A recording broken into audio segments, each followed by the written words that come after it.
Another full video podcast heading your way live from the Lowe Center. Thank you for tuning in to That Entrepreneur Show. Vincent here, and I'm bringing on the Yogi extraordinaire. We met here at the incubator program at UT. She is the first fellow company joining me for this special series, so thank you so much. Oh, thank you. I'm so grateful to be here.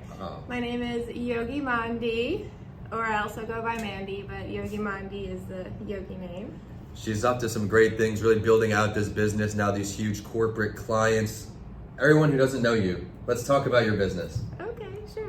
So I own a private yoga booking service where we bring the yoga to you, whether it's individual, private yoga, yoga therapy. Maybe you have some injuries or things that you're working through that you want to try something gentle. Yoga is a great overall program that you can do to build strength, flexibility, and ultimately align your body back into place, and so you're feeling great, feeling better than before.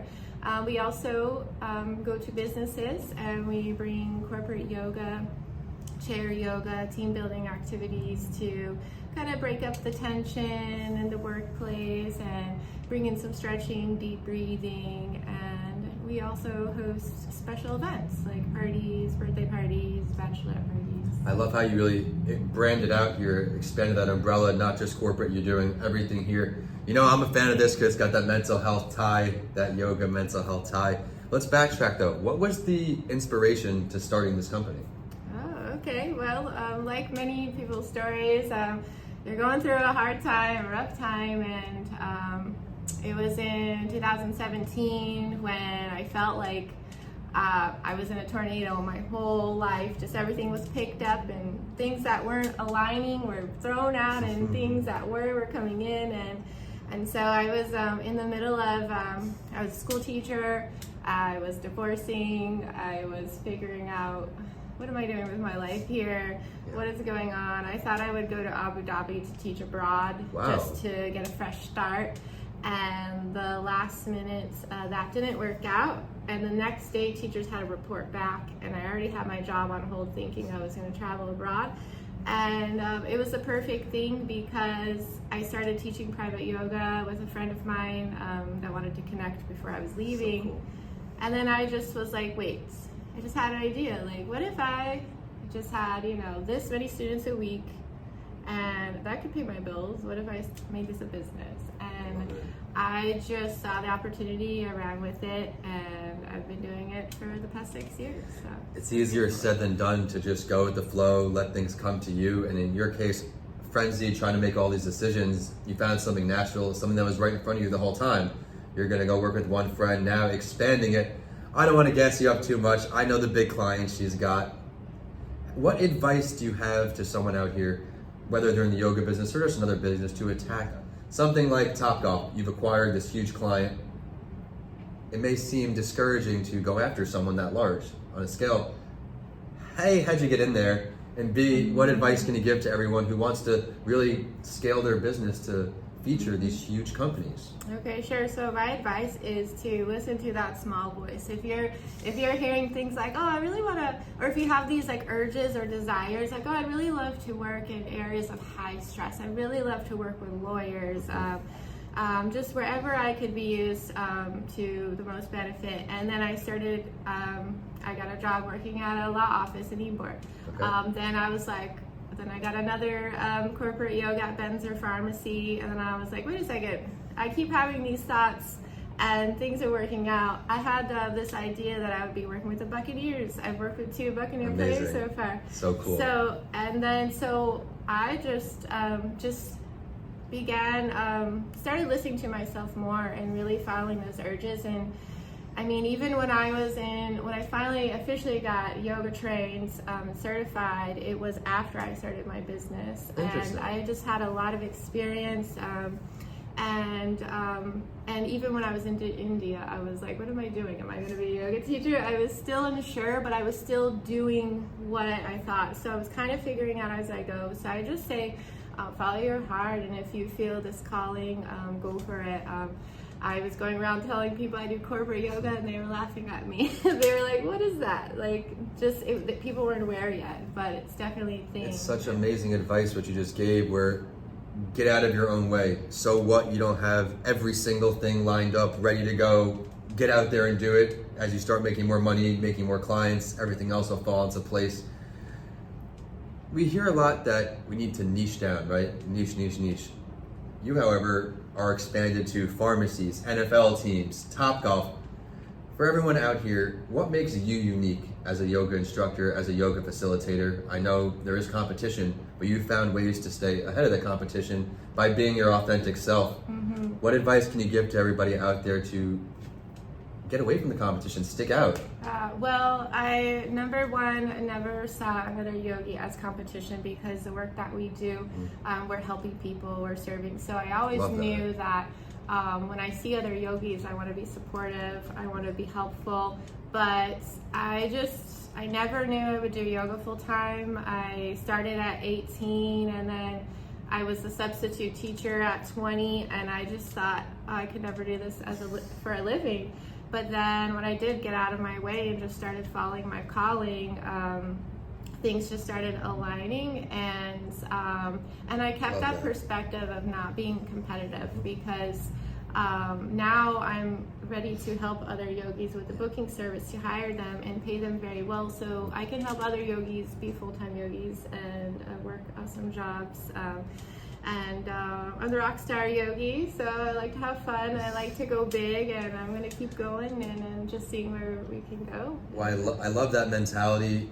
It's all about helping others succeed. And entrepreneurship, I think, is a very unique sector where everybody's quickly to help people. We're always ready to help advice. Where in my corporate positions, for example, in finance, much more cutthroat. You don't really want to help the guy succeed more than you, because then you're going to get cut. But in entrepreneurship, just like you illustrated, we're all about helping each other. Here in the incubator program, this is the 4th week, I believe, and 9 companies in there, constantly giving each other advice, feedback, helping each other grow. I had to have her come on the show as the first one in the program. We've learned about her business, we learned why you start, we've learned how you attract these big clients. What is something else you'd like our audience to know today about all the services you offer? Really, I always like to, I won't say stress, but I like to express. I love that, yes. that yoga is for everyone. Yoga, I mean, there is a lot of history and culture and things that are tied to it. And I was blessed to be able to travel to India to learn from these great masters. And the way I see it is, it's just stretching our body. It's coming into the moment. It's taking a deep breath. And I really feel that everyone can benefit from that. And absolutely. And just know that if one style of yoga is not working for you, maybe try a different one. I am experienced, and I teach all different styles of yoga. I help people navigate where to start and how to continue, based on your body type and Ayurveda, your dosha. Say if you're like Pitta, like me, you have a lot of fire, you actually shouldn't be doing a lot of fire yoga, like Ashtanga. You should be doing more slower, the opposite, to kind of counteract and balance. So this is what I help people do, guide them into the right form of yoga so they can have success, even if it's just starting in a chair. If you're, have injuries or you're older, health conditions, just taking a few stretches and breathing is always good for you. Emphasizing again, no excuses to get started, but I'm going to backtrack a bit. For a noob like me, a little familiar with yoga, but not use a few vocabulary words there, a few yoga terms. What do those mean for everyone out here? Maybe they're just getting started too. Oh, so like when I said Ashtanga. Yeah, okay, so that's like a foreign language.